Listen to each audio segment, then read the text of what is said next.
میں ابتدا میں عرض کر چکا ہوں کہ اس کی حیثیت ایک زمینہ کی ہے. جوڑا ہے سورہ فتح اور سورہ محمد، اور وہ بالکل اپنے اس کے ترتیب کے اعتبار سے بالکل صحیح جوڑا ہے. یہ در حقیقت سمجھیے کہ سورہ فتح کی چند آیات کی مزید وضاحت ہے.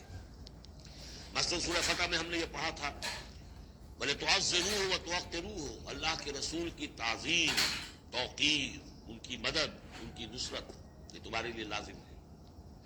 پھر ہم نے ابھی پڑھا اہل ایمان کے لیے تمہیں رحم دل ہونا چاہیے، اہل ایمان کے لیے تمہارا طرز عمل جو ہے وہ بہت ہمدردانہ، نیک، بھلائی کا، خیر خواہانہ ہونا چاہیے.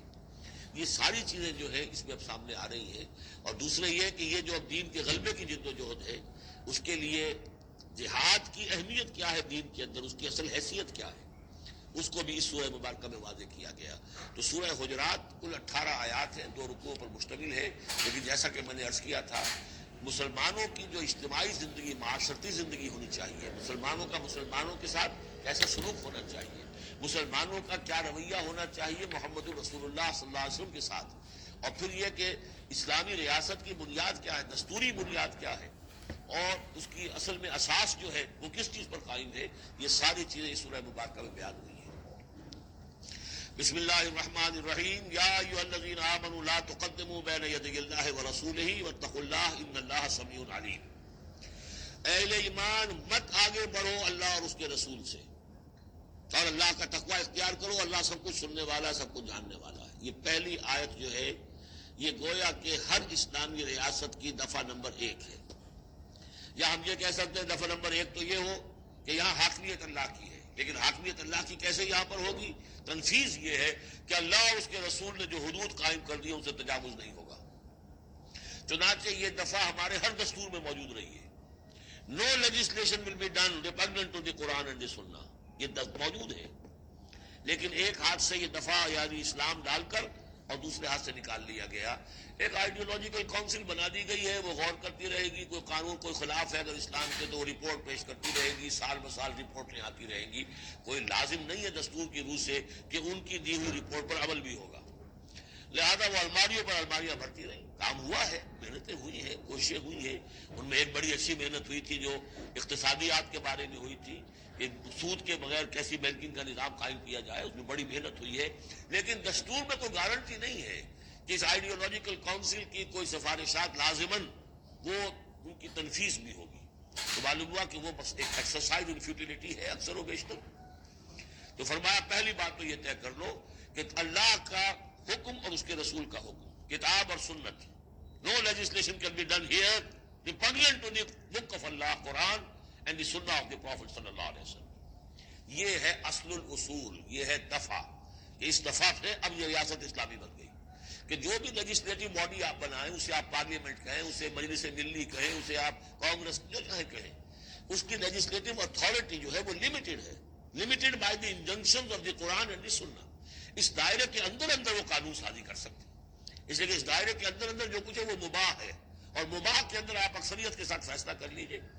کسی دعوت میں آپ کر رہے ہیں، مہمان بلا رہے ہیں، اس میں مشروب کون سا سرو کیا جائے، اس میں روح افزا شربت پلایا جائے یا کوئی 7 اپ پلایا جائے یا کیا کیا جائے. اب اس کو آپ وہ بھی مباح ہے، وہ بھی مباح ہے، اب کثرت رائے سے فیصلہ کر لیجیے. لیکن کثرت رائے کیا 100% رائے بھی اللہ کے کسی حکم میں ترمیم نہیں کر سکتی. وہ تو دائرہ ہے، اس دائرے کے اندر اندر رہنا ہے، جس کو کہ ایک حدیث سے حضور نے بہت عمدگی سے واضح کیا ہے. آپ نے فرمایا مثل المؤمن کمثل الفرس فی عقیقتہ، مومن کی مثال ایسی ہے جیسے کہ گھوڑا جو بندھا ہوا ہے کھوٹے کے ساتھ. ظاہر بات ہے مومن میں جو اللہ کو مانتا ہے تو اللہ کے حکم سے بندھ گیا، رسول کو مانتا ہے رسول کے فرمان سے بندھ گیا، قرآن کو مانتا ہے تو قرآن کے احکام سے بندھ گیا. تو ایک آدمی وہ ہے مادر پدر آزاد ہے، نہ اللہ کو جانے نہ رسول کو جانے نہ کسی آسمانی ہدایت کو مانے، وہ جو چاہے قانون بنائے. وہ سوڈمی کو بھی جائز قرار دے دیں، ہومو سیکسولیٹی کو بھی جائز قرار دے دیں، 2 مردوں کی شادی کو جائز قرار دے دیں، لیگل سٹیٹس دے دیں، ان کی مرضی ہے جو چاہے کریں. لیکن مسلمان تو پابند ہوتا ہے. تو پہلی یہ آیت جو ہے انتہائی اہم ہے، اور گویا کہ اس کی ترجمانی ہے جو پاکستان کے دستور میں وہ الفاظ لکھے ہوئے ہیں. No legislation can be done here repugnant to the Quran and Sunnah. یا ایھا الذین آمنوا لا تقدموا بین یدی اللہ ورسولہ واتقوا اللہ ان اللہ سمیع علیم. اس کے بعد جو آ رہی ہیں 4 آیتیں، یہ خاص طور پر حضور کے ساتھ کیا طرز عمل ہونا چاہیے. دستوری بنیاد اسلامی ریاست کی یہ آ گئی، اللہ اور اس کے رسول کے احکام کی اطاعت، لیکن ایک ہماری ثقافت، ہماری تہذیب، ہمارے کلچر کی ایک بنیاد ہے، اور وہ بنیاد کیا ہے؟ حضور کی تعظیم، حضور سے محبت، حضور کے نقش قدم کی پیروی، آپ کے سرتابی نہ کرنا، آپ کے آواز کے مقابلے میں اپنی آواز بلند نہ کرنا۔ اب یہ اب یہ ہے وہ توقروہ و تعذروہ ہو، یہ گویا کہ اس کی شرح ہے۔ یا ایھا الذین آمنوا لا ترفعوا اصواتکم فوق صوت النبی، اہل ایمان اپنی آواز کبھی بلند نہ کرنا نبی کی آواز پر، ولا تجہروا لہ بالقول کجہر بعضکم لبعض، اور جس طرح تم آپس میں بلند آواز سے ایک دوسرے سے بات کر لیتے ہو، ایسی حرکت کوئی نبی کے ساتھ نہ کر بیٹھنا، ان تحبط اعمالکم، مبادا تمہارے سارے اعمال حبط ہو جائیں۔ تم سمجھو گے میں نے کوئی گناہ کبیرہ تو نہیں کیا ہے، میں نے چوری نہیں کی، ڈاکہ نہیں ڈالا، زنا نہیں کیا، کچھ نہیں کیا، لیکن نہیں، گستاخانہ طرز عمل نبی کی شان میں یہ تمہارے سارے کاموں کو حق کر دے گا، حقارت کر دے گا، وانتم لا تشعرون، تمہیں پتہ بھی نہیں چلے گا۔ ان الذين يغضون اصواتهم عند رسول الله اولئك الذين امتحن الله قلوبهم للتقوى، ایک چیز کو ایک منفی انداز میں بھی کہا، اب یہ کہ مثبت انداز میں، شاباش دینے کے انداز میں، بے شک وہ لوگ جو اپنی آوازیں پست رکھتے ہیں رسول اللہ کے سامنے، یہی وہ لوگ ہیں کہ جن کے دلوں کو اللہ نے چن لیا ہے، امتحان کر کے، جانچ پرکھ کر چن لیا ہے، اختیار کر لیا ہے تقویٰ کے لیے۔ اب ان کے دلوں میں اللہ تعالیٰ تقویٰ زیادہ سے زیادہ پیدا کر دے گا۔ لہم مغفرۃ واجر عظیم، ان کے لیے مغفرت ہے اور بہت بڑا اجر ہے۔ ان الذین ینادونک من وراء الحجرات اکثرهم لا یعقلون، یہ بھی ایک سوء ادب تھا، اور یہ ویسے بھی عام معاشرت کے اعتبار سے بھی سوء ادب ہے۔ وہ لوگ آتے تھے بدو باہر سے، اب حضور کا اپنے معمولات تھے، کس وقت آپ کو برآمد ہونا ہے اپنے حجرے سے، اور وہ باہر سے کھڑے ہو گئے، یا محمد اخرج علینا، آئیے ذرا باہر تشریف لائیے۔ فرمایا ان الذین ینادونک من وراء الحجرات، بے شک وہ لوگ جو آپ کو پکارتے ہیں دیواروں کے پیچھے سے، حجرات کے باہر سے، اکثرهم لا یعقلون، ان میں سے اکثر وہ ہے جو عقل نہیں رکھتے۔ وَلَوْ أَنَّهُمْ صَبَرُوا، اگر وہ صبر کرتے حتیٰ تخرج الیہم، کہ آپ خود برآمد ہوتے اپنی حجرے سے، تشریف لاتے باہر، لکان خیر لہم، یہ ان کے حق میں بہت بہتر تھا۔ واللہ غفور الرحیم، اللہ غفور اور رحیم ہے۔ یہ انہوں نے جان بوجھ کے گستاخی نہیں کی، یہ صرف بدو ہوتے تھے، اور ظاہر بات ہے وہ مہذب لوگ نہیں تھے، اس حوالے سے ان کے ہاں جو بھی تھا، اور عرب کا بدو وہ تو یوں سمجھیے کہ بہت ہی زیادہ ان آداب وغیرہ سے بہت ناواقف، بہت دور، تو اس لیے انہوں نے کہا کہ اگرچہ انہوں نے کی ہے یہ زیادتی، لیکن اللہ غفور ہے اور رحیم ہے، بخشنے والا ہے، آئندہ اس کا اعادہ نہ۔ اس کے بعد 8 احکام آ رہے ہیں مسلمان معاشرے کو مضبوط اور مربوط رکھنے کے لیے، اس لیے کہ اقامت دین کی جد و جہد، غلبہ دین کی جد و جہد، اگر یہ جماعت مضبوط نہیں ہے، مستحکم نہیں ہے، مربوط نہیں ہے، تو ظاہر بات ہے جد و جہد کمزور ہوگی۔ اور اس کے اندر رکھنے کہاں سے پیدا ہو سکتے ہیں؟ 2 بڑے حکم اور 6 چھوٹے حکم۔ ویسے وہ چھوٹے کس وجہ سے کہہ رہا ہوں وہ بھی میں آپ سے عرض کر دوں گا، اس لیے کہ وہ ایک آیت میں 3 جمع کیے، اور یہاں پہلے جو 2 بڑے حکم آ رہے ہیں ان کے لیے مستقل آیات نازل ہوئی۔ بڑے احکام میں سے پہلا کیا ہے؟ یا ایھا الذین آمنوا ان جاءکم فاسق بنبأ فتبینوا ان تصیبوا قوما بجہالۃ فتصبحوا علی ما فعلتم نادمین۔ اہل ایمان، اگر تمہارے پاس کوئی فاسق شخص آئے جو متقی نہیں ہے، وہ آئے کوئی بڑی خبر لے کر، اطلاع لے کر، فتبینوا، تو تحقیق کر لیا کرو، اس کی خبر پر کوئی اقدام نہ کر گزرنا۔ ہو سکتا ہے وہ غلط بات بتا رہا ہو تمہیں کہ فلاں قبیلہ جو ہے حملے کی تیاری کر رہا ہے، تو تم پہلے اسے پری ایمپٹ کرنے کے لیے فوری طور پر تم حملہ کر دو، نہیں، فتبینوا، تحقیق کر لیا کرو، ان تصیبوا قوما بجہالۃ، مبادا تم جا پڑو کسی قوم پر نادانی میں، حملہ کر بیٹھو کسی قوم کے اوپر، کسی قبیلے کے اوپر نادانی میں، فتصبحوا علی ما فعلتم نادمین، اور پھر تمہیں ہونا پڑے جو کچھ کہ تم نے کیا ہو اس پر نادم۔ اس لیے یہ کہ افواہوں پر کوئی اقدام نہ کیا جائے۔ ہاں، خبر لانے والا صدیق اکبر ہو رضی اللہ تعالیٰ عنہ، بات دوسری ہے، لیکن یہ کہ جو شخص جو ہے قابل اعتماد نہیں ہے، اس کا کردار، اس کی زندگی جو ہے اس طرح کی نہیں ہے، تو اس کے بارے میں اس کی رائے ہوئی کسی خبر پر فوراً کوئی اقدام درست نہیں ہوگا، اس کی پوری طرح تحقیق کرو، تفتیش کرو۔ اور ایسا ہی ہوتا ہے اکثر و بیشتر کہ یہ جو افواہوں کے اوپر اقدام کر دیے جاتے ہیں، ان سے بڑے بڑے جھگڑے شروع ہو جاتے ہیں، بڑی بڑی جنگیں شروع ہو جاتی ہیں۔ وَاعْلَمُوا أَنَّ فِيكُمْ رَسُولَ اللَّهِ، اور دیکھو تمہارے مابین اللہ کے رسول ہیں۔ یہ اس کی کیا مراد ہے؟ یعنی محمد صلی اللہ علیہ وسلم اللہ کے رسول ہیں، لیکن یہ تم میں سے بعض خواتین کے شوہر بھی ہیں، بعض اشخاص کے داماد بھی ہیں، بعض کے خسر بھی ہیں، یہ رشتے ہیں کہ نہیں؟ بعض کے بھتیجے بھی ہیں۔ تو اگرچہ ان کے رشتے ہیں، لیکن ازواج کو بھی سمجھنا چاہیے کہ یہ صرف میرے شوہر نہیں، یہ اللہ کے رسول ہیں۔ بڑا فرق ہوگا اگر صرف شوہر سمجھ کر کوئی معاملہ کیا، اور لیکن یہ کہ یہ حیثیت نگاہ میں نہ رہے کہ اللہ کے رسول ہے۔ اگر حضرت ابو بکر اور حضرت عمر سمجھے ہمارا داماد ہے، داماد تو بیٹے کے برابر ہوتا ہے نا، نہیں، اللہ کا رسول، ان کی جو حیثیت تمہارے سامنے مقدم رہنی چاہیے وہ یہ کہ اللہ کے رسول ہے۔ وَاعْلَمُوا أَنَّ فِيكُمْ رَسُولَ اللَّهِ، یہ اللہ کے رسول ہے اگرچہ محمد ابن عبداللہ، کوئی شک نہیں، لیکن اللہ کے رسول ہے۔ لَوْ يُطِيعُكُمْ فِي كَثِيرٍ مِّنَ الْأَمْرِ، اگر وہ تمہارا کہنا مانا کرے اکثر معاملات میں، لَعَنِتُّمْ، تو تم مشکل میں پڑ جاؤ گے۔ تمہارا رویہ یہ ہونا چاہیے کہ یہ دیکھو وہ کیا چاہتے ہیں، ان کی منشا دیکھو۔ وَلَٰكِنَّ اللَّهَ حَبَّبَ إِلَيْكُمُ الْإِيمَانَ، لیکن اے محمد کے ساتھیوں، اے صحابہ رسول، اللہ نے تو تمہارے نزدیک ایمان کو بہت محبوب بنا دیا ہے۔ وَزَيَّنَهُ فِي قُلُوبِكُمْ، اسے تمہارے قلوب کے اندر کھبا دیا ہے۔ وَكَرَّهَ إِلَيْكُمُ الْكُفْرَ وَالْفُسُوقَ وَالْعِصْيَانَ، اور بہت ہی تمہارے نزدیک ناپسندیدہ بنا دیا ہے کفر کو بھی اور فسق کو بھی اور نافرمانی کو بھی۔ یہ صحابہ کرام کی شان میں بہت بڑی آیت ہے جو نازل ہوئی ہے قرآن میں۔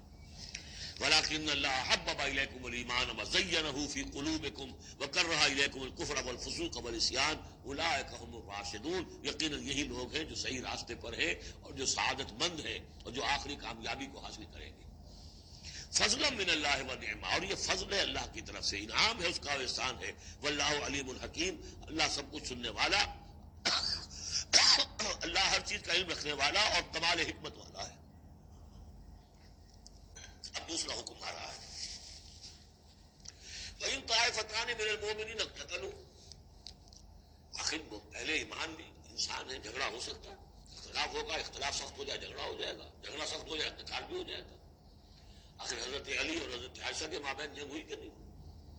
حضرت علی اور امیر معاویہ کے درمیان جنگ ہوئی کہ نہیں؟ یہ کون ہے؟ کس کو ہم کہتے ہیں کہ کافر؟ معاذ اللہ ثم معاذ اللہ۔ تو فرمایا وَإِن طَائِفَتَانِ مِنَ الْمُؤْمِنِينَ اقْتَتَلُوا، اگر اہل ایمان میں سے دو گروہ لڑ پڑے، فَأَصْلِحُوا بَيْنَهُمَا، اب عام معاشرے کو یہ سمجھنا چاہیے، سب لوگوں کو، کہ وہ یہ نہ سمجھے کہ ہم سے کیا ہے، آپس میں نپٹ لیں، نہیں، ان کے درمیان صلح کراؤ، تمہارا فرض ہے، یہ اجتماعی فریضہ ہے، صلح کراؤ۔ فَأَصْلِحُوا بَيْنَهُمَا، انڈیفرنس ہمیں کیا تعلق؟ تو غلط، اس لیے کہ یہ جو رکھنا پڑ رہا ہے، یہ اسلامی معاشرے کا رکھنا مسلمانوں کی مجموعی قوت کو کمزور کرنے کا سبب بنے گا، اور مسلمانوں کی قوت کمزور ہوتی ہے تو اللہ کے دین کے غلبے کی جدوجہد کمزور پڑ رہی ہے۔ لہذا فرض سمجھو، اصلحوا بینہما، ان کے درمیان صلح کراؤ۔ فَإِن بَغَتْ إِحْدَاهُمَا عَلَى الْأُخْرَىٰ، پھر اگر ان میں سے ایک دوسرے پر زیادتی کرے، صلح کی پابندی نہیں کر رہا، صلح کرا دی گئی پھر بھی وہ زیادتی کر رہا، فَقَاتِلُوا الَّتِي تَبْغِي، اب جنگ کرو اس سے جو زیادتی کرنے والا ہے۔ اب یہ دو فریقوں کے درمیان نہیں رہا معاملہ، اب ایک فریق گویا کہ پوری مسلم جماعت کو، پورے مسلم معاشرے کو، پوری ملت اسلامی کو جو کہ وہ للکار رہا، چیلنج کر رہا ہے، تو اب ان سے جنگ کرو، حتیٰ تفیء الی امر اللہ، یہاں تک کہ وہ لوٹ آئے اللہ کے حکم کی طرف، صلح کی جو بھی شرائط تھی ان کو دوبارہ قبول کر لے۔ فَإِن فَات، پھر اگر وہ لوٹ آئے، فَأَصْلِحُوا بَيْنَهُمَا، پھر ان کے مابین دوبارہ صلح کرا دو، بالعدل، انصاف کے ساتھ، وَاقْسِطُوا، اور دیکھنا انصاف کا دامن ہاتھ سے نہ چھوڑنا، انصاف کرو، اس لیے کہ اب ہو سکتا ہے کہ اس دوسرے فریق پر تم کو زیادتی کر بیٹھو، اس لیے کہ اب اس سے تم بھی لڑے ہو، لڑ کر تم نے اسے مجبور کیا ہے کہ وہ صلح کی پابندی کرے، تو اب بھی اس پر کوئی زیادتی نہ ہو جائے۔ وَاقْسِطُوا إِنَّ اللَّهَ يُحِبُّ الْمُقْسِطِينَ، اللہ تعالیٰ انصاف کرنے والوں کو محبوب رکھتا ہے۔ یہ تو دو بڑے بڑے حکم ہو گئے۔ اب ایک آیت میں 3 حکم اور دوسری میں پھر 3 حکم، یہ چھوٹے چھوٹے انفرادی سطح کے اوپر یا برادریوں کی سطح کے اوپر یا جماعتوں کے اندر جس طرح کے بڑے بڑے چیزیں پیدا ہو جاتی ہیں، بعض چیزیں معمولی نظر آتی ہیں لیکن اس سے دلوں کے اندر زخم پڑ جاتے ہیں۔ یا ایھا الذین انما المؤمنون اخوۃ فاصلحوا بین اخویکم، یہ تو اسی کے ساتھ آ گئی۔ یقیناً تمام اہل ایمان جو ہے وہ آپس میں بھائی بھائی ہے، بس اپنے دو بھائیوں کے درمیان صلح کرا دیا کرو، واتقوا اللہ، اللہ کا تقوی اختیار کرو، لعلکم ترحمون، تاکہ تم پر رحم کیا جائے۔ اب وہ آ رہی ہیں 2 آیتیں۔ یا ایھا الذین آمنوا لا یسخر قوم من قوم عسى ان یکونوا خیرا منهم ولا نساء من نساء عسى ان یکن خیرا منهن، اہل ایمان تم میں سے کوئی گروہ دوسرے گروہ کا مذاق نہ اڑائے، تمسخر نہ کرے، ہو سکتا ہے کہ وہ ان سے بہتر ہو۔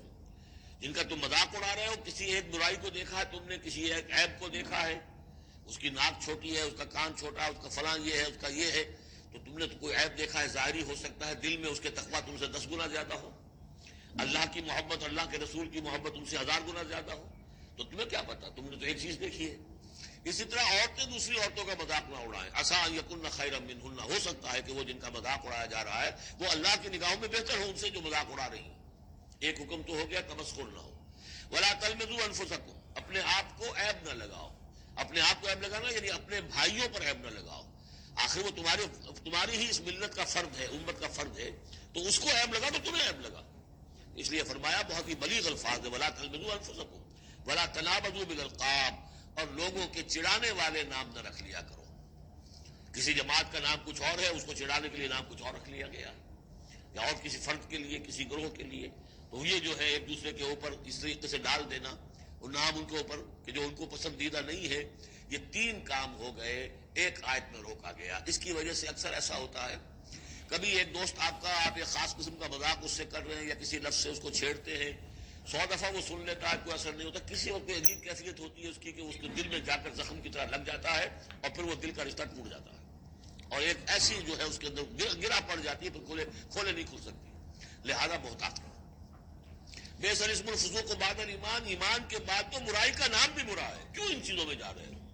تمہیں تو ایمان کو سمجھنا چاہیے کہ اللہ نے تمہیں اتنی بڑی فضیلت دی ہے، تو ان گندگیوں کی طرف جو ہے تم متوجہ ہی نہ ہو۔ ومن لم یتوب فاولئک هم الظالمون، اور جو باز نہیں آئیں گے تو وہی ہے کہ جو ظالم ہے اللہ کی نگاہ میں۔ تو ترغیب بھی ہے، تشویق بھی ہے، سمجھانے کا انداز بھی ہے، اور ڈانٹ ڈپٹ بھی ہے۔ باز نہیں آؤ گے تو اللہ کی نگاہ میں پھر تم ظالم ہو۔ اگلی آیت میں پھر 3 چیزیں، وہ پہلی 3 چیزیں رو در رو ہوتی ہیں آمنے سامنے، اور یہ 3 چیزیں وہ ہیں جو غیب میں ہوتی ہیں، پیٹھ پیچھے ہوتی ہیں۔ یا ایھا الذین آمنوا اجتنبوا کثیرا من الظن ان بعض الظن اثم، اہل ایمان زیادہ ظن کرنے سے بچو، خواہ گمان بٹھا لینا کسی کے بارے میں، جب تک کہ کوئی بات ظاہر نہ ہو جائے، کسی کی طرف سے کوئی روش یا رویہ یا کوئی اقدام جو ہے واضح طور پر سامنے نہ آ جائے، اپنے دل میں خواہ کوئی اس کے بارے میں بھی جس کو ہم کہتے ہیں سوء ظن پیدا کر لینا، ان بعض الظن اثم، بعض ظن جو ہے وہ تو گناہ کے درجے تک پہنچ جائیں گے، اس لیے کہ تم نے اپنے دل میں بات بٹھا لی ہے، حالانکہ اس میں وہ شے ہے ہی نہیں، لہٰذا یہ تمہاری طرف سے گویا کہ ایک تہمت ہو رہی ہے اس کے اوپر، قلبی طور پر تو تہمت ہو گئی۔ ولا تجسسوا، اور دوسری بات یہ ہے کہ ایک دوسرے کے حالات کی ٹوہ میں نہ رہو۔ بہرحال اسلامی ریاست ہوگی تو جاسوسی کا ایک محکمہ بھی ہوگا، وہ تو اپنی جگہ پر ہے، لیکن افراد کی سطح پر خام خواہ فلاں اس گھر میں کیا ہو رہا ہے، کیوں ہو رہا ہے، یہ دونوں بھائیوں کے معاملات کیا ہیں، کیا وجہ ہے، لڑائی کیوں نہیں ہوتی ان میں، کچھ لوگوں کی ہوتی، تلاش میں رہتے ایسی چیزوں میں۔ ولا تجسسوا، تجسس مت کرو۔ ولا یغتب بعضکم بعضا، اور تم میں سے کوئی دوسرے کی غیبت نہ کرے، کسی کے پیٹھ پیچھے غیر موجودگی میں اس کی کوئی برائی نہ بیان کرے، چاہے وہ برائی بالفعل اس میں ہو۔ حضور سے پوچھا گیا کہ حضور اگر وہ برائی اس میں ہو، آپ نے فرمایا تبھی تو غیبت ہے، اگر برائی ہے نہیں تو تہمت ہو گئی، وہ تو غیبت سے دوہرا جرم ہو گیا۔ لیکن یہی ہے کہ کسی مسلمان بھائی کی غیر موجودگی میں اس کی کوئی برائی بیان نہ کی جائے۔ ایحب احدکم ان یاکل لحم اخیہ میتا، کیا تم میں سے کوئی شخص اسے پسند کرے گا کہ وہ اپنے کسی مردہ بھائی کا گوشت کھائے؟ فکرہتموہ، یہ تو تمہیں بہت برا لگا، بہت گھن آیا، یہ کیا بات کہہ دی اللہ تعالیٰ نے، کوئی شخص چاہے گا یہ کہ اپنی مردہ بھائی کا گوشت کھائے؟ لیکن یہ اخلاقی سطح پر یہی کام تم کرتے ہو۔ غیبت جو ہے اخلاقی سطح پر یہی ہے، کیوں کہ جو شخص موجود نہیں ہے آپ اس کی عزت پر حملہ کر رہے ہیں، اگر وہ موجود ہوتا اپنا دفاع کرتا، لیکن موجود نہیں، دفاع نہیں کر سکتا، وضاحت کرتا، آپ کو غلط بات سمجھ میں آئی، آپ نے ٹھیک نہیں سمجھا ہے، آپ کو اطلاع صحیح نہیں ملی ہے، آپ 100 طرح سے اپنی حفاظت کرتا ہے اپنی عزت کی، اور چونکہ موجود نہیں ہے آپ نے جیسے مردہ بھائی کی لاش پڑی ہے، جیسے چاہو موٹی جو ہے کاٹ لو، لیکن اگر وہ زندہ ہو تو تمہیں قریب آنے دے گا۔ یہی ہے مثال۔ ایحب احدکم ان یاکل لحم اخیہ میتا فکرہتموہ واتقوا اللہ ان اللہ تواب الرحیم، اور اللہ کا تقوی اختیار کرو، اللہ تواب ہے، توبہ کا بہت قبول فرمانے والا، اور رحیم ہے، بہت رحم فرمانے والا۔ تیسرا حصہ اس سورہ مبارکہ کا جو آ رہا ہے یہ عظیم ترین مضامین پر مشتمل ہے۔ ابھی تک معاملہ سارا یا ایھا الذین آمنوا یا ایھا الذین آمنوا یا ایھا الذین آمنوا، آپ نے دیکھا یہ جو سمجھیے کہ 12 آیات میں 5 مرتبہ یا ایھا الذین آمنوا آ چکا ہے، اور ہم نے دیکھا مکی صورتیں اتنی لمبی جو ہے یا ایھا الذین آمنوا کا صیغہ وہاں ہی نہیں، لیکن یہ آیت آ رہی ہے یا ایھا الناس، اے لوگوں، اے لوگو انا خلقناکم من ذکر و انثی، اے لوگو ہم نے تمہیں پیدا کیا ہے، تم سب کو، چاہے مومن ہو چاہے غیر مومن ہو، چاہے مسلمان ہو چاہے کافر ہو، تم سب کو ہم نے پیدا کیا ہے من ذکر و انثی، ایک مرد اور ایک عورت سے۔ حضرت آدم اور حوا کی اولاد ہو تم۔ وجعلناکم شعوبا وقبائل لتعارفوا، اور ہم نے تمہیں بنا دیا ہے، قوموں میں تقسیم کر دیا اور قبیلوں میں، تاکہ ایک دوسرے کو پہچانو۔ یہ رنگ کا فرق، نسل کا فرق، اور یہ شکل و شبہات کا فرق، یہ جو بھی انسان کے نقوش ہیں ان کا فرق، زبانوں کا فرق، یہ قوموں اور قبیلوں میں جو فرق اور امتیاز انہوں نے ڈالا ہے تاکہ پہچان سکو۔ سارے انسان ایک ہی رنگ کے، ایک ہی شکل و صورت کے، ایک ہی معلوم ہوتا کہ سانچہ ہے فیکٹری کا، اسی میں سے سب بنے چلے آ رہے ہیں، ایک ہی زبان بولتے تو پہچانتے کیسے ایک دوسرے کو؟ یہ سارا ہے صرف پہچان کے لیے، یہ نہیں ہے کہ فلاں نسل اعلیٰ ہے فلاں گھٹیا ہے، فلاں اونچی ہے فلاں نیچی ہے۔ جیسا کہ آپ نے خطبہ دیا تھا، جو آخری خطبہ ہے حجۃ الوداع کا، لا فضل لعربی علی عجمی ولا لعجمی علی عربی ولا لاحمر علی اسود ولا لاسود علی احمر الا بالتقوی۔ کسی عربی کو، کسی عرب کو عجمی پر کوئی فضیلت نہیں، کسی عجمی کو کسی عرب پر کوئی فضیلت نہیں، کسی سرخ رو کو کسی سیاہ فام پر کوئی فضیلت نہیں، کسی سیاہ فام کو کسی سرخ رو پر کوئی فضیلت نہیں۔ ہاں فضیلت ہے تو تقویٰ کی بنیاد پر ہے۔ ایچ جی ویلز نے اپنی history of concise history of the world میں یہ پیسج کوٹ کر کے لکھا کہ اگرچہ اس سے پہلے بھی تاریخ انسانی میں human fraternity, equality and freedom, انسانی حریت و اخوت و مساوات کے واس تو بہت کہے گئے، لیکن یہ ہے کہ تاریخ انسانی میں یہ ماننا پڑتا ہے کہ پہلی مرتبہ ان اصولوں پر بالفعل ایک معاشرہ قائم کیا محمد نے صلی اللہ علیہ وسلم۔ حالانکہ دشمن ہے، اس نے حضور کی سیرت پر حملے کیے ہیں بالکل وہی اسی طرح کے جیسے رشدی نے کیے ہیں۔ رشدی نے ذرا انداز اور زیادہ گھناؤنا استعمال کیا، چونکہ وہ تو فکشن اس نے ایک طور سے بنائی ہے، لیکن اس نے وہ تاریخ لکھ رہا تھا تو اس طرح کا انداز تو نہیں، لیکن باتیں وہی کہی۔ اس کے باوجود اس بات کو ماننے پر مجبور ہو گیا کہ واقعہ یہ ہے کہ محمد نے، وہ تو رسول اللہ تو نہیں مانتا، کہ یہ ماننا پڑتا ہے کہ پہلی مرتبہ for the first time in history he established a society based on these principles of human fraternity, equality and freedom۔ اگرچہ جو تازہ ایڈیشن ہے اس کتاب کا concise history of the world, اس میں سے یہ پیسج نکال دیا ہے، اب تو ایڈیٹرز اور ہیں، البتہ پرانا ایڈیشن کہیں یونیورسٹی سے لیجیے، لائبریری سے، اور وہاں سے آپ کو وہ مل جائے گا پیسج۔ یا ایھا الناس انا خلقناکم من ذکر و انثی وجعلناکم شعوبا وقبائل لتعارفوا، یہ تعارف کے لیے، ان اکرمکم عند اللہ اتقاکم، یقیناً تم میں سب سے زیادہ باعزت اللہ کے نزدیک وہ ہے جو سب سے بڑھ کر متقی ہے۔ ان اللہ علیم خبیر، یقیناً اللہ تعالیٰ سب کو جاننے والا اور باخبر ہے۔ قالت الاعراب آمنا، اب ایک اور بہت اہم بات آ گئی۔ اسلامی معاشرہ اور اسلامی ریاست کی جو شہریت ہے اس کی بنیاد کیا ہے؟ ایمان یا اسلام؟ ایمان تو دل میں ہے، چھپی ہوئی شے ہے، ویریفائبل نہیں ہے یا نہیں ہے کیسے معلوم ہوگا؟ دنیا میں جو آپ کو قانون بنانا ہے، دنیا میں جو معاشرہ بنانا ہے، دنیا میں جو ریاست بنانی ہے، اس میں کون شامل ہوگا؟ اس کی ساری بنیاد اسلام پر ہے، ایمان پر نہیں ہے۔ لیکن آخرت میں سارا دار و مدار ایمان پر ہے، اسلام پر نہیں ہے۔ آپ جو ہے یہاں کی، ابھی سینسس ہوگا آپ کے ملک میں، آپ لکھا ہوا ہے آپ کے خانے میں مسلم، لیکن یہ کہ اس کی بنا پر اللہ کے ہاں چھوٹ نہیں ہو جائے گی، اللہ دیکھے گا ایمان بھی تھا کہ نہیں۔ ان اللہ لا ينظر الى صورکم ولا الى اموالکم ولکن ينظر الى قلوبکم واعمالکم، اللہ تمہاری صورتوں اور اموال کو نہیں دیکھتا، تمہارے دلوں اور اعمال کو دیکھتا ہے۔ یہ جو ایمان اور اسلام کا فرق ہے، اسلامی ریاست، اسلامی معاشرے کی اس بحث میں اہم ترین ہے۔ اس کی بنیاد ایمان پر نہیں ہے، اسلام پر ہے۔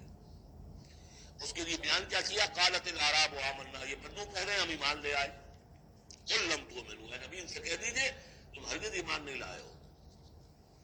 لم تؤمنوا ہے، یہ نفی جاد باللم ہو رہی ہے، فعل مضارع پر لم لا کر تاکید ہو جاتی ہے۔ ما آمنتم نہیں، لم تؤمنوا، تم ہرگز ایمان نہیں لائے ہو، ولکن قولوا اسلمنا، یوں کہو کہ ہم اسلام لے آئے ہیں، ہم مسلمان ہو گئے، ہم نے اطاعت قبول کر لی۔ وَلَمَّا يَدْخُلِ الْإِيمَانُ فِي قُلُوبِكُمْ، ابھی تک ایمان تمہارے دلوں میں داخل نہیں ہوا۔ وَإِن تُطِيعُوا اللَّهَ وَرَسُولَهُ، لیکن اگر تم اللہ اور اس کے رسول کی اطاعت کرتے رہو گے، لَا يَلِدْكُم مِّنْ أَعْمَالِكُمْ شَيْئًا، اللہ تعالیٰ تمہارے اعمال میں سے کوئی کمی نہیں کرے گا۔ ان اللہ غفور الرحیم، اللہ غفور الرحیم ہے۔ یعنی قانون تو یہی بنتا ہے، اصول تو یہ بنتا ہے، جب تک ایمان دل میں نہ ہو تو کسی کا کوئی عمل قبول نہ ہو۔ لیکن اللہ غفور ہے، رحیم ہے، اس کی شان غفاری اور اس کی شان رحیمی کے صدقے سے اللہ نے تمہیں یہ رعایت دی ہے کہ اگر نفاق نہ ہو، چاہے ایمان ابھی دل کے اندر راسخ نہیں ہے، لیکن اللہ اور اس کے رسول کی اطاعت کرتے رہو. اگرچہ یہ اطاعت ہوگی total obedience. Partial obedience is no obedience. It has to be total. ادخلوا فی السلم کافہ. اسلام میں بھی جزوی داخلہ جو ہے قبول نہیں ہے، پورا کا پورا ہمارا تن سموچے. لیکن بہرحال اسلام تو یہ ہے. اب اگر تم جاننا چاہو کہ مومن کسے کہتے ہیں تو سن لو، اس کی ڈیفینیشن یہ آ گئی. اب یہ میں نے سورہ انفال کے دوران بھی اس کو وضاحت کیا تھا کہ اس کے دو حصے جو اس ڈیفینیشن کے سورہ انفال میں دوسری آیت، دوسری تیسری، اور ادھر آخر سے پہلی آیت جو ہے اس میں ان کو دونوں کو علیحدہ کر دیا گیا. یہ ہے گویا کہ comprehensive definition of a Muslim, of a مومن. Who is a مومن؟ انما المؤمنون الذين آمنوا بالله ورسوله ثم لم يرتابوا. مومن تو بس صرف وہ ہے جو ایمان لائے اللہ پر اور اس کے رسول پر، پھر شک میں ہرگز نہیں پڑے. لم يرتابوا، پھر وہی جہاد میں لم، ہرگز کوئی شک نہیں کرا، یعنی یقین بن گیا، ایمان دل کے اندر راسخ ہو گیا. جیسے کہ فرمایا صحابہ کرام کے بارے میں، وَلَٰكِنَّ اللَّهَ حَبَّبَ إِلَيْكُمُ الْإِيمَانَ وَزَيَّنَهُ فِي قُلُوبِكُمْ. تمہارے دلوں میں خدا دیا اس نے. جب تک ایمان دل میں داخل نہیں ہوا، دل میں راسخ نہیں ہوا، صرف زبان پر ہے آمنت باللہ وملائکتہ وکتبہ ورسلہ، یہ اسلام ہے. بنی الاسلام علی خمس، اس میں یقین قلبی شامل نہیں ہے. شہادت اللہ الہ الا اللہ وان محمد رسول اللہ، زبان سے گواہی کہ اللہ کے سوا کوئی معبود نہیں اور محمد اللہ کے رسول ہے. وإقام الصلاۃ وإیتاء الزکوٰۃ وصوم رمضان وحج البیت. اس لیے کہ ایمان ذرا کسی اور شے کا نام ہے. وہ ایمان کیا ہے؟ اس کے دو حصے کر دیے. اب یہ اس شہادت سے نیچے یقین قلبی والی بات ایڈ ہو جائے اور ادھر عمل میں جہاد ایڈ ہو جائے تو 7 چیزیں ہوں گی تو اب یہ مومن شمار ہوگا. 5 چیزیں تو اسلام کو تو ہونی ہے. مومن جو ہے وہ مسلم تو ہوگا ہی لا محالہ، لیکن اس سے اوپر کی منزل ہے تو 2 چیزیں اور بڑھ جائیں گی. وہ کیا ہے؟ انما المؤمنون الذين آمنوا بالله ورسوله ثم لم يرتابوا وجاهدوا باموالهم وانفسهم في سبيل الله. اور جہاد کریں اپنے مالوں کے ساتھ اور اپنی جانوں کے ساتھ اللہ کی راہ میں. اولئک هم الصادقون، یہ لوگ ہیں جو سچے ہیں، دعوی ایمان میں سچے ہیں. کہنا آسان ہے آمنت باللہ وملائکتہ وکتبہ، لیکن واقعتاً ایمان ہے یا نہیں اس کا جائزہ لے لو.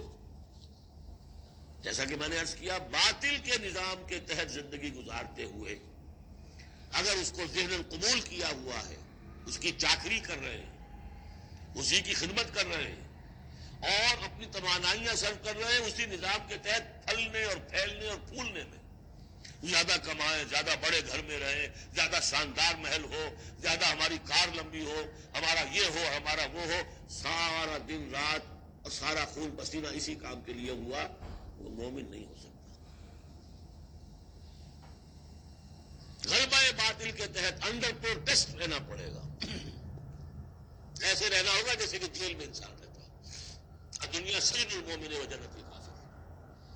اور یہ کہ اپنی توانائی میں سے منیمم سبسسٹنس لیول پر جو آپ کے وجود کو برقرار رکھنے کے لیے ناگزیر ہو، اس حد تک تو اپنے وقت اور توانائی اور اپنی قوت اور صلاحیت میں لگائے آپ اپنے اور اپنے اہل و عیال کی ضروریات پوری کرنے کے لیے.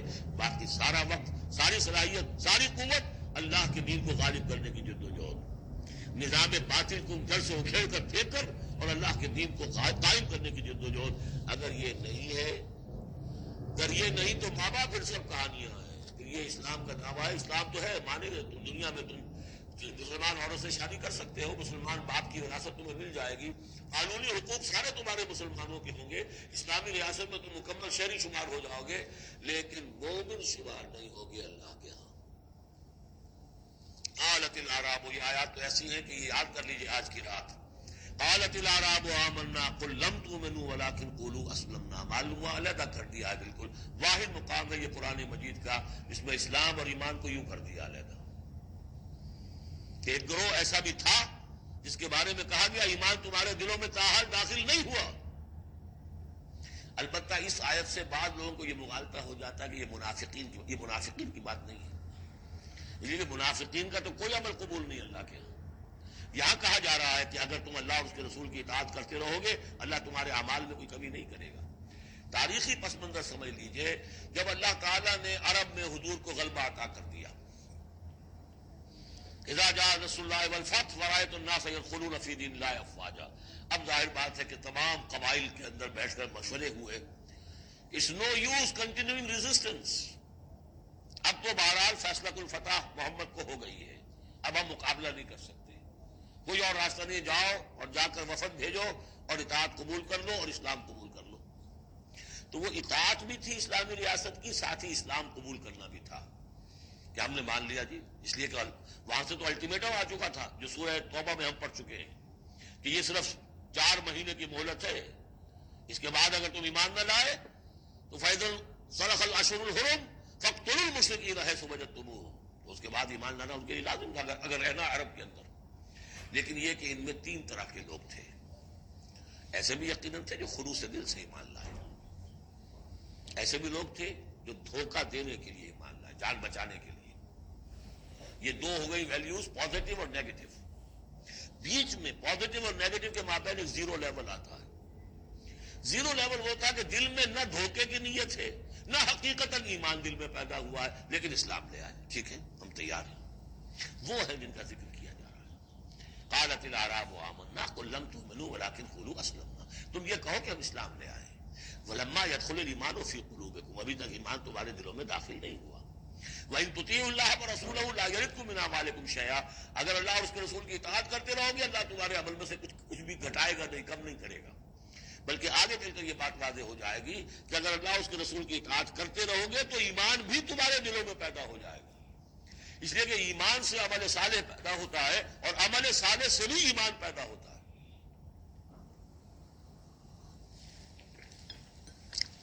لیکن اگر تم جاننا چاہو اور دل میں یہ امنگ پیدا ہو جائے، اللہ کرے کہ ہم میں سے ہر شخص کے دل میں یہ آج ارادہ اور امنگ پیدا ہو جائے اور یہ وہ آرزو پیدا ہو جائے جس کے اوپر علامہ اقبال نے جو کہا ہے کہ آرزو اول تو پیدا ہو نہیں سکتی، کہیں اور ہو جائے تو مر جاتی ہے یا رہتی ہے خام. یہ آرزو کہ مجھے مومن رہنا ہے، جینا ہے، مرنا ہے، یہ آرزو اول تو پیدا مشکل سے ہوتی ہے اور ہو جائے تو معاشرہ اس کو غذا نہیں دیتا. ہر 4 طرف سے اس کے خلاف آپ پر دباؤ پڑنا شروع، دماغ خراب ہو گیا، پاگل ہو گیا، فینیٹک ہے، یہ اپنا کیریئر چھوڑ رہا ہے، یہ اپنا کاروبار برباد کر رہا ہے، وہ فلاں یہ کر رہا ہے. تو ماحول جو ہے، ماحول میں آکسیجن نہ ہو تو پودا کیسے پروان چڑھے گا؟ تو اس لیے بہت مشکل کام ہے. اللہ یہ کہ خلوص نیت اور عزم مصمم ہو تو اللہ تعالیٰ کی طرف سے خصوصی توفیق اور تحصیل ہوتی ہے. تو آج آپ اس کو سامنے رکھ کر دل میں یہ آرزو لے کر اٹھیے کہ یہ ایمان اس ڈیفینیشن پر ہمیں پورے اترنا ہے. وہ ڈیفینیشن کیا ہے؟ انما المؤمنون الذین آمنوا باللہ ورسولہ ثم لم یرتابوا وجاہدوا باموالہم وانفسہم فی سبیل اللہ اولئک هم الصادقون. اس آیت کے شروع اور آخر دونوں میں اسلوب حصر ہے. مومن صرف وہ ہیں جو ایمان لائے اللہ پر، اس کے رسول پر، پھر شک میں ہرگز نہیں پڑے، ان کے دل میں اس ایمان نے یقین کی شکل اختیار کر لی اور پھر انہوں نے جہاد کیا اللہ کی راہ میں، کھپائے اس میں اپنے مال بھی، اپنی جانیں بھی. یہی لوگ حقیقت میں سچے ہیں اپنے دعوی ایمان میں. اللہم ربنا اجعلنا منہم، اللہم ربنا اجعلنا منہم. یہی صادقون ہیں جن کے بارے میں سورہ توبہ میں ہم آیت پڑھ کر آئے ہیں، کونوا مع الصادقین، صادقین کے ساتھ ہو جاؤ. تلاش کرو کوئی صادقین ہے دنیا میں اس وقت کہ نہیں. اور حضور نے یہ خبر دی ہے، لا تزال فی امتی طائفۃ قائمین علی الحق. میری امت میں ہمیشہ ایک گروہ ضرور موجود رہے گا جو حق پر قائم ہوا. تلاش کرو اس کو اور تلاش کر کے کونوا مع الصادقین، ان میں شامل ہو، ان کے ساتھ شامل ہو، ان کے دست و بازو بنو. ظاہر بات ہے جمعیت کے بغیر، جماعت کے بغیر وہ اقامت دین کیسے ہوگی؟ وہ اظہار دین الحق علی الدین کلہ کیسے ہوگا؟ محمد رسول اللہ والذین معہ حزب اللہ بن گئے تھے، تبھی تو دین قائم ہوا نا. اب وہ ساری کیفیات جو سورہ حجرات میں آئیں. قل اتعلمون اللہ بدینکم. اب یہ نوٹ کر لیجئے، جن لوگوں کے دلوں میں وہ ایمان نہیں تھا، وہ اسلام لانے پر حضور پر اپنے احسان جتایا کہ حضور دیکھیے ہم تو لڑے بھڑے بغیر اسلام لے آئے، تو ہمارا تو حق زیادہ ہونا چاہیے. وہ ہماری ہریانے کی زبان میں یہ کہاوت ہے، تھوتھا چنا باجے گھنا. وہ چنا جو اندر سے کھوکھلا ہو چکا ہو اس کی آواز زیادہ ہوتی ہے. برتن خالی ہوگا تو آواز کھنکھنانے کی آتی ہے، برتن کے اندر پانی پڑا ہوا ہو تو پھر اس طرح کی آواز نہیں آتی. تو ایمان سے خالی تھے، اس لیے وہ اپنی ایمان کے دعوے ذرا زیادہ کرتے تھے. قل اتعلمون اللہ بدینکم، تم اپنے دین کا جو اس طرح سے بڑھ چڑھ کر باتیں کرتے ہو تو اللہ کو تم بتانا چاہتے ہو، جتلانا چاہتے ہو اپنا دین. واللہ یعلم ما فی السماوات و ما فی الارض. اگر تمہیں ایمان حاصل ہوتا تو تم یہ جانتے کہ اللہ تو جانتا ہے جو کچھ کے آسمانوں میں اور زمین میں ہے. ایک بندہ مومن کے لیے تو یہ کہنے کی ضرورت ہی نہیں. اللہ بکل شیء علیم، اللہ تو ہر چیز کا علم رکھتا ہے. یمنون علیک ان اسلموا، ہے نبی آپ پر احسان دھر رہے ہیں کہ ہم اسلام لے آئے. تو لا تمنوا علی اسلامکم، میں نبی سے کہہ دیجیے مجھ پر اپنے اسلام کا کوئی احسان مت دھرو. بل اللہ یمن علیکم، کہ اللہ تم پر احسان دھرتا ہے. ان ہداکم للایمان ان کنتم صادقین، کہ اس نے تمہیں ایمان کے راستے پر ڈال دیا ہے اگر تم سچے ہو. جب اسلام پر آ گئے ہو تو ایمان کے راستے پر چڑھ گئے ہو. اگر سچے ہو گے تو اب ایمان تمہارے اندر پیدا ہو جائے گا. اطاعت رسول کرتے رہو گے، اطاعت اللہ الہی کرتے رہو گے، نمازیں پڑھو گے، روزے رکھو گے، زکوٰۃ دو گے خوش دلی کے ساتھ، تو ان اعمال کی بدولت ان کی نورانیت تمہارے قلوب کے اندر اترے گی اور اس سے تمہارے اندر ایمان پیدا ہو جائے گا.